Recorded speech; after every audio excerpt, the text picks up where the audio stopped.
Yes, YouTube, what's going on? Welcome back to Field Builds. I hope you like season 1, and we're back. We're putting an SR20DET out of a Nissan in a Honda Civic. Bits and bobs, just getting new wheels, tyres, suspension, roll cage. Going to put a bench seat in the front, trim it all up with some nice leather, turbo it.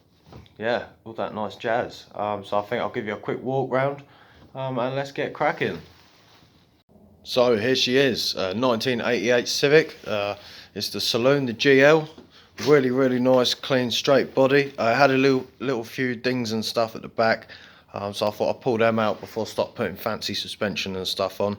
And I've just primed the rear for the minute, and we'll prime the whole car before we paint it. So let's have a quick walk around, see what we've got. So we've got a brand new set of ultralight wheels with Toyota Proxy tyres.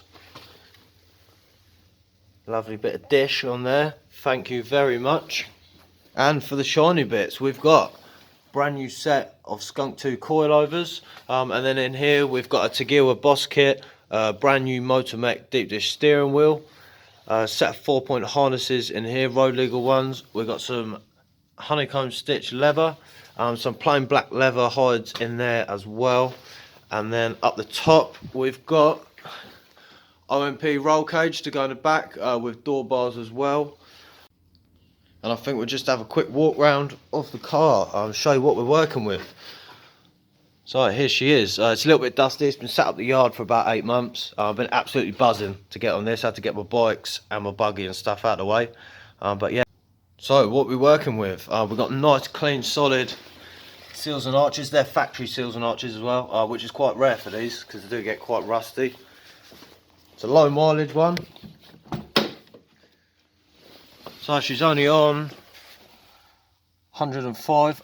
Is it auto at the moment? It's twin carb auto. Just show you underneath the bonnet.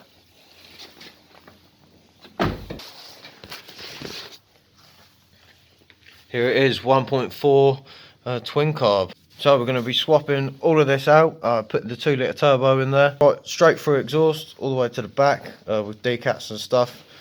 Nice big spinny turbo at the front. Going to move the battery to the back, get a nice alley radiator in there. Intercooler at the front. For the interior, I've got it with no interior. So it's got no door cards, and all the seats are missing. But I've got this bench seat out of a VW T1, I think, or T2. So I'm going to cut that down to size, make a nice bench seat frame through the front, do away with all this, move the handbrake and stuff, put that down there at the front or on the dash or whatever. Trim all the pillars, trim the headliner, get some nice speakers in there, get the new steering wheel on the Boss kit on, and then for the door cards I've got some sheet metal here. Just in here, we're going to make new door cards from scratch. Might get some ambient lights in there as well, give it a little bit of finesse. And then I think to finish it off, we'll go get it mapped and then we'll paint it. Right then, I think first we'll get the wheels and the coilovers on, get the ride height set, and then we'll make a start on ripping the engine out. Sit tight guys, make sure you hit that subscribe button. Let's build a Civic. Why we're surrounded by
so before we drop the engine in, we're going to be getting the steering rack out and converting it to manual.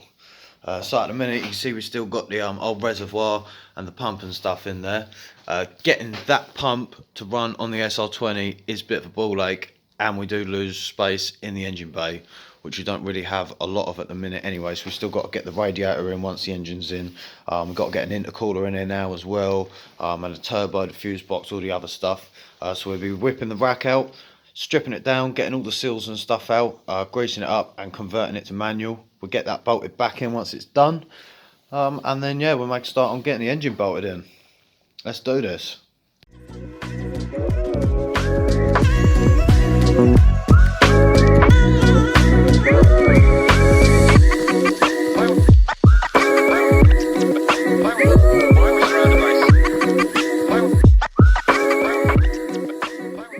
Right guys and girls, so steering rack's all stripped down.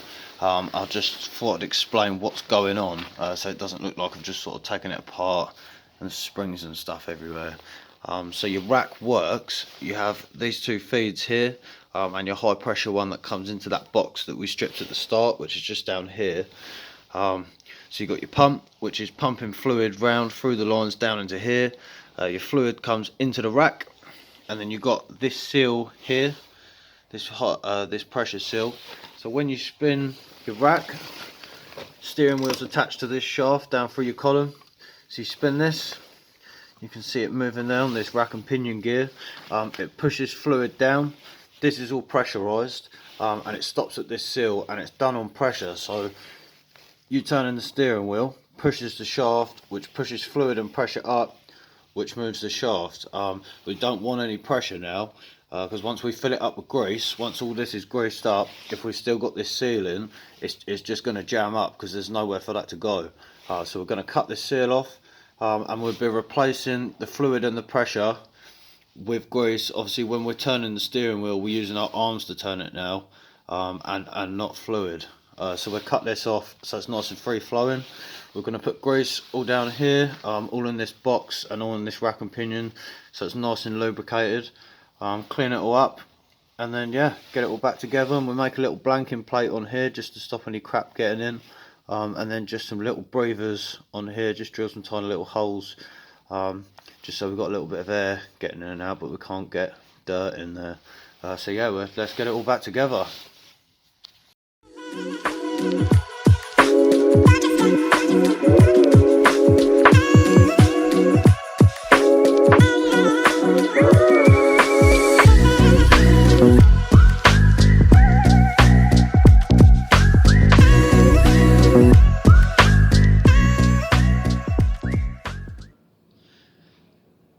Here she is, Nissan 2 litre SR20, and we're going to put it in here. So I've had a bit of measuring up, doesn't quite fit. It's about 40mm too long, so we're going to get all four of the mounts off. You've got two at the side, one at the front and one at the back. I think we're going to chop this mount off, take this one out, and then try and sort of line it up the best we can, and we'll make new mounts once it's in. We've got to get it lined up, got to get as close to the back as we can, but allow enough room for the heater matrix hoses to hook up to the engine, and also get the drive shafts lined up. So we're going to have a bit of fidgeting, bit of moving around in and out a few times to get it lined up. Once it's lined up, we'll get them mounts made, and then we'll make a start on the wiring.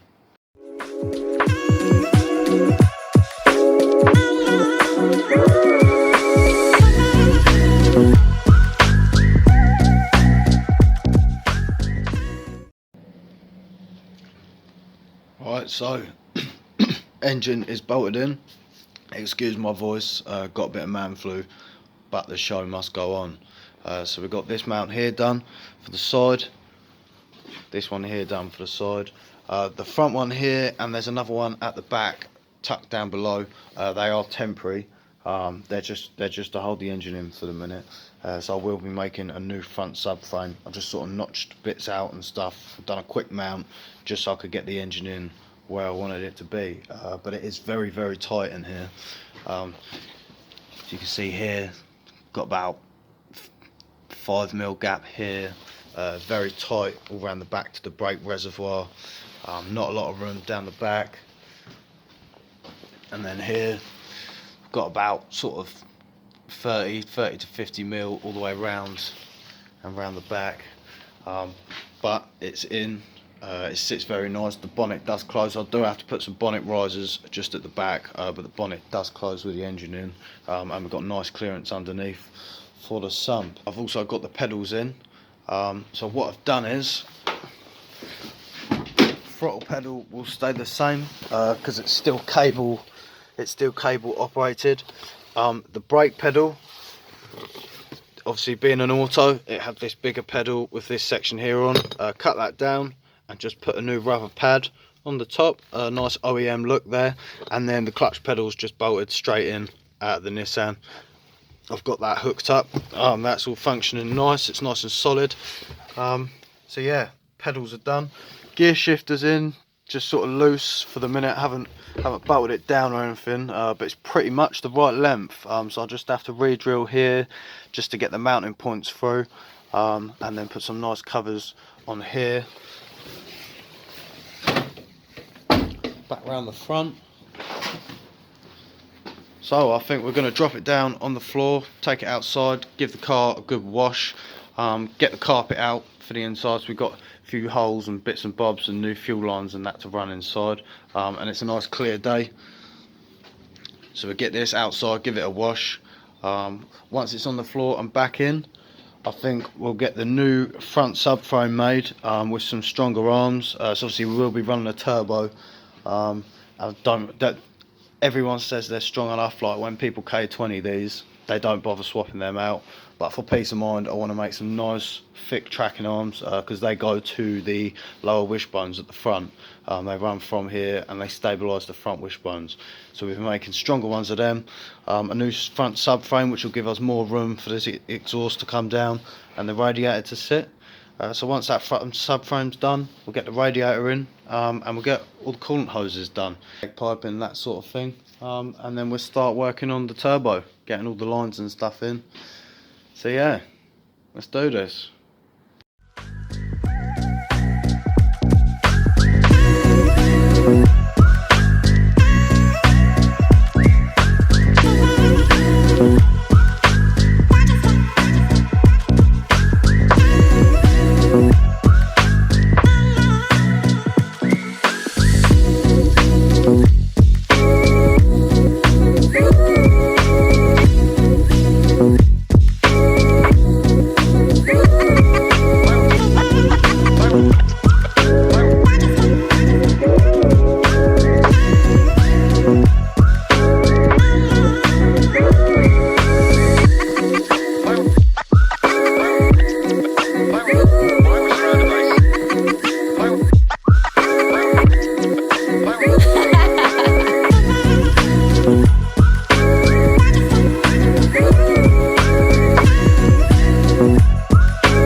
So yeah, here's the wiring.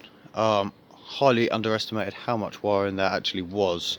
To put it into perspective, that's the harness there, but about 70% of this we don't need, but I've been strategic, labelled it up as I went, so I'm pretty sure the front we're only going to need about 10 wires out the front half.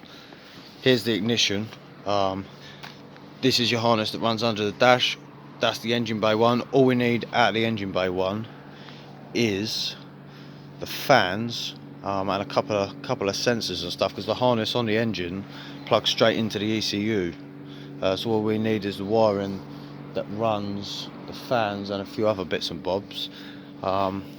There's your main few boxes and stuff, and ignition, and key reader and bits. We'll be leaving a lot of that in, and then the centre bit we'll be leaving in.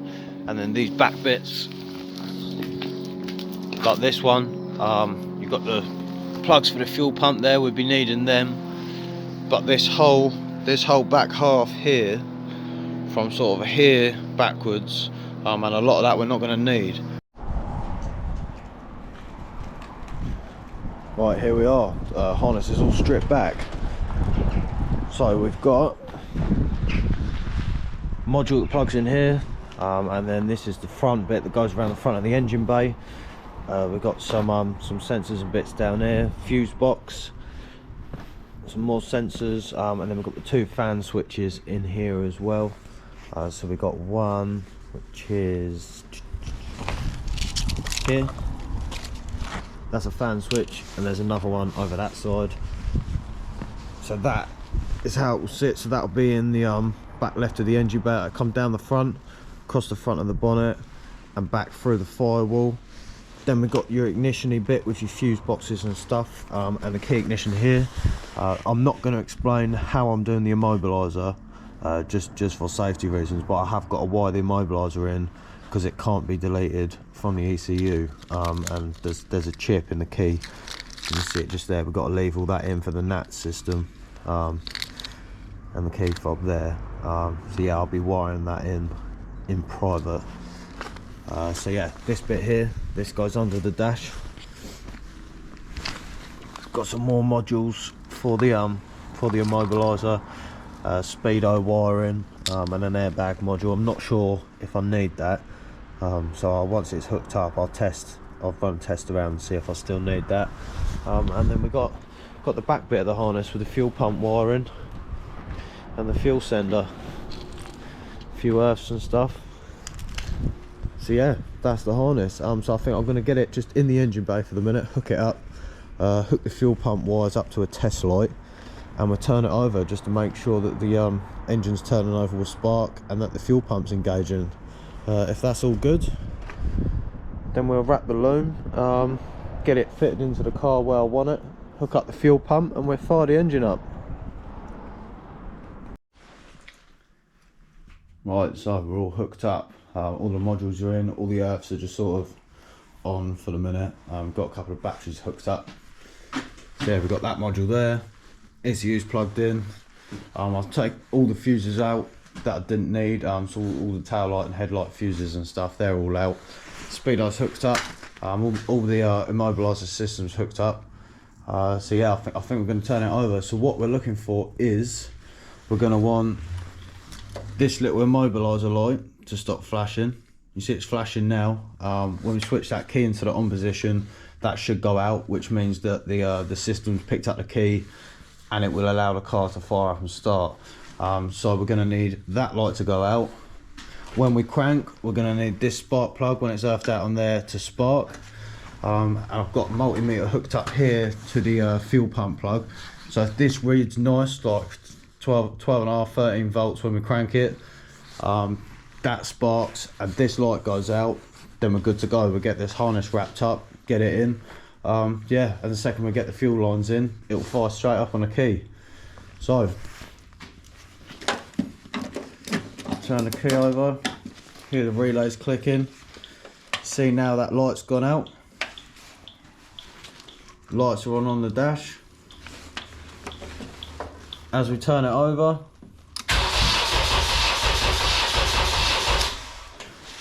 running about 11 volts through that, so that's all good on the fuel pump. Turn it over again, we'll just have a look at the spark plug.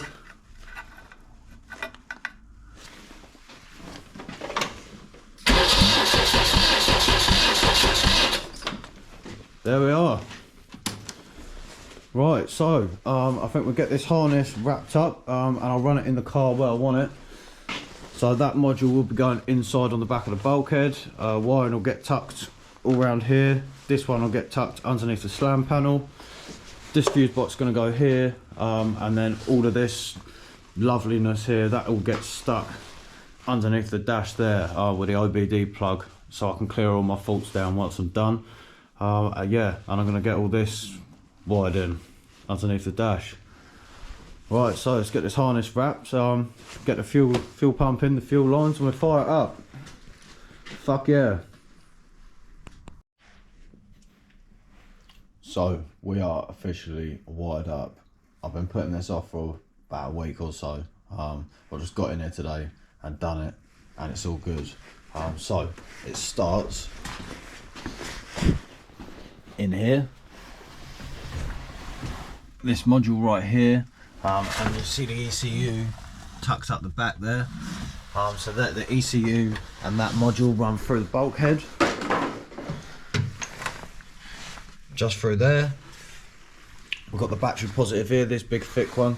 I've now put the battery in the boot, just back there, just here in the corner. So we've run out of room in the engine bay for stuff like that. So yeah, battery runs from the back to here. This harness comes down through this fuse box, joins up to the engine harness just here, and then we're also getting our power for the lights and stuff from here. So this positive, this one here, this red one, runs over to the Honda fuse box, which is powering ignition, the lights, indicators, hazards and stuff, wipers and that, and the relays are in there. So yeah, that's what gets its power for all the lights and stuff. Other part of the harness comes down, see it just here, runs underneath this this front cross member down here to this fuse box. I think this has got the starter relay and stuff for the engine, and then this harness runs down through here underneath the wing, just up in there, through here, and then I've made a hole and run it through the side of the bulkhead there,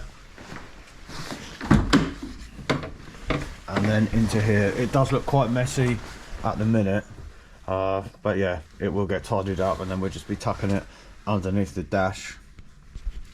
So we've got this side, we've got the OEM Honda fuse board just here, this one here. So this fuse board will do all my lights and stuff, and then this fuse board just here is for the engine side of things. So it's nice and neat now. So that'll be over that side underneath the dash. That one's there. We've got the immobiliser and everything, and the ignition's in. We've got the stalks and stuff back in. Just pop the battery back on for a tick. So if you look here now, this immobiliser light's flashing. Pop the ignition on, and that light's gone out. So that means that the key is recognised with the car and the system. So you've got the lights on the dash, stalk there. You see the lights are coming on through the front, full beam and stuff. We've got the indicators, yeah, horns in and wipers are working. So that's it, it's all wired in. I was going to show how I did it, but this was going to quickly turn from a how to build a Civic to how to steal my Civic, and I don't really fancy that. So yeah, we're all wired in now. That's everything working. So next we're going to do the fuel pump and the fuel lines. Once that's done, we're going to fire it up, get it running, see what it sounds like. It will be straight pipe, so it'll be loud, but yeah. Right, here we are. So she's running, fuel system's all done, wiring's all done. Got the downpipe on as well and wrapped that.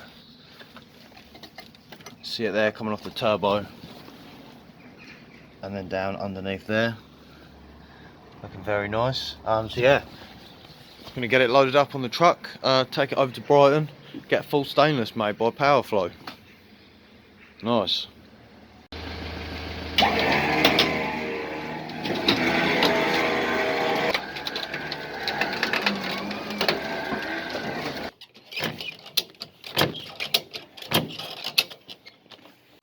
Right, we're all loaded up.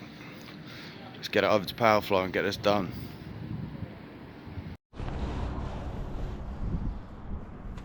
So wheel back, exhaust all done. Look at that. Guys at Powerflow done a really nice job on this. Proper pucker bit of kit. It's straight piped, and then we just got this silencer here, and then it just runs back down there and straight to the downpipe. So I think now we're gonna get the car off the truck back in the garage, and then we'll fire it up, see what it sounds like. Buzzing. Right, we're unloaded. got battery hooked up. But yeah, let's fire it up, see what it sounds like.